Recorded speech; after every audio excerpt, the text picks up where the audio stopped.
Hi friends, ನಾವಿವಾಗ ಹಾಗಲಕಾಯಿ ಗೊಜ್ಜು ಹೇಗೆ ಮಾಡೋದು ಅಂತ ನೋಡೋಣ. 2 ಸ್ಪೂನ್ ಆಯಿಲ್ ಹಾಕಿ, ಸ್ವಲ್ಪ ಸಾಸಿವೆ ಹಾಕಿ,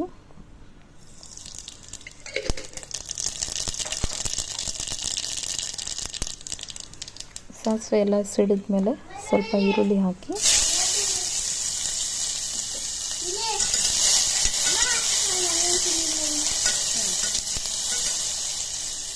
ಸ್ವಲ್ಪ ಈರುಳ್ಳಿ ಎಲ್ಲ ಸ್ವಲ್ಪ ಬೇಯಲಿ.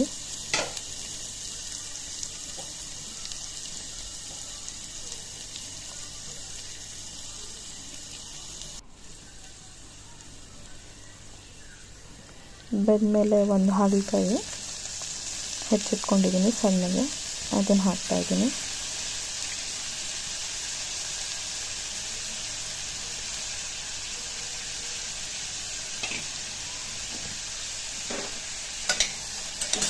ಚೆನ್ನಾಗಿ ಅದನ್ನು ಕೂಡ ಕೈ ಆಡಿಸ್ಕೊಂಡು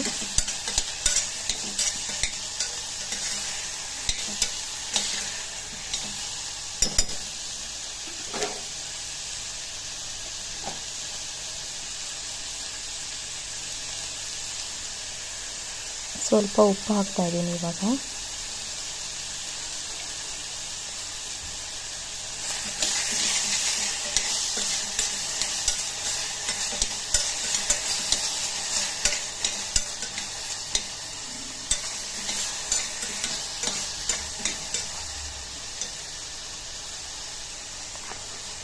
ಒಂದು ಟೊಮೊಟೊ ಹಚ್ಚಿಟ್ಕೊಂಡಿದ್ದೀನಿ ಸಣ್ಣದಾಗಿ, ಅದನ್ನು ಕೂಡ ಹಾಕ್ತಾಯಿದ್ದೀನಿ.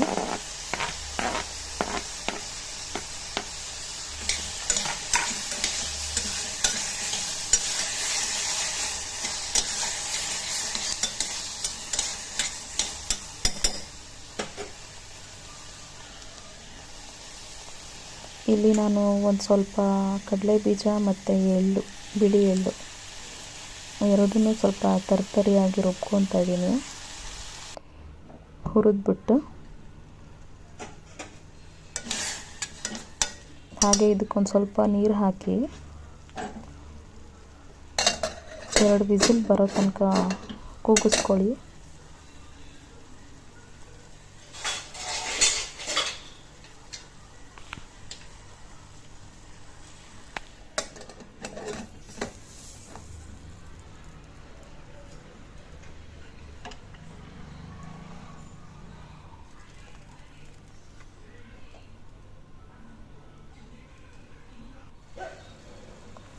ಎರಡು ವಿಸಿಲ್ ಆದಮೇಲೆ ನೋಡಿ ಈ ಥರ ಆಗಿದೆ, ಸ್ವಲ್ಪ ಎಲ್ಲ ಮೆತ್ತಗಾಗಿದೆ. ಇವಾಗಲೇ ನಾವು ಎಳ್ಳು ಮತ್ತು ಕಡಲೆ ಬೀಜದ ಪುಡಿ ಮಾಡ್ಕೊಂಡಿದ್ವಲ್ಲ, ಅದು 2 ಸ್ಪೂನು,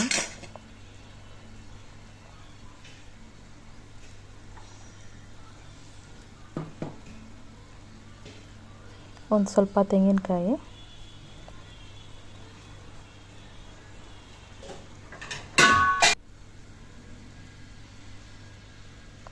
ಒಂದು ಚೂರು ಹುಣಸೆ ಹಣ್ಣಿನ ರಸ ಹಾಕ್ತಾಯಿದ್ದೀನಿ.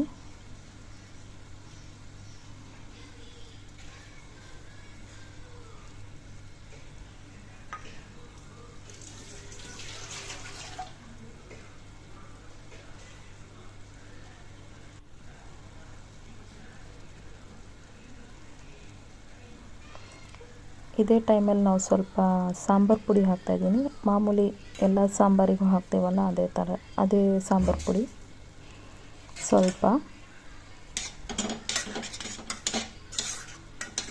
ಅದನ್ನೆಲ್ಲ ನೀಟಾಗಿ ಒಂದು ಸ್ವಲ್ಪ ಕಲಿಸ್ಬಿಟ್ಟು 1-2 ನಿಮಿಷ ಕುದಿಸ್ಕೊಂಡ್ರೆ ರೆಡಿ ಆಗುತ್ತೆ ಹಾಗಲಕಾಯಿ ಗೊಜ್ಜು. ನಾನು ಇದಕ್ಕೆ ಜೋಳದ ರೊಟ್ಟಿ ಮಾಡಿದ್ದೆ.